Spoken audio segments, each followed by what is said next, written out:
AI দিয়ে নিজের পাশে মেয়ে লাগিয়ে পিক বানিয়ে যারা সেই পিক সোশ্যাল মিডিয়াতে আপলোড করেন তাদের উদ্দেশ্যে বলে শুনেন, আপনারা কি এআই দিয়ে নিজের পাশে মেয়ে লাগিয়ে নিজেকে স্মার্ট প্রমাণ করতে চান, নাকি আপনাদেরকে যে বাস্তবে কোনো মেয়ে পাত্তা দেয় না তাই এআই সাহায্যে মেয়ে লাগিয়ে নিজেকে সান্ত্বনা দিতে চান?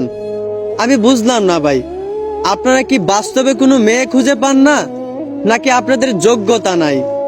একটা কথা মনে রাখিয়েন, এআই দিয়ে নিজের পাশে মেয়ে লাগিয়ে সেই পিক সোশ্যাল মিডিয়াতে আপলোড করা এটা কোনো ভদ্র ছেলের কাজ হতে পারে না, হোক সেটা রিয়েল অথবা এআই।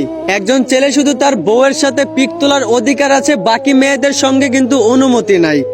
এবার হোক সেটা রিয়েল অথবা এআই। অতএব নিজের ফ্রেমে কোনো মেয়ে রেখে সেই পিক সোশ্যাল মিডিয়াতে আপলোড দিয়ে নিজেকে অভদ্র প্রমাণ করিয়েন না। আশা করি বুঝতে পারছেন। ধন্যবাদ।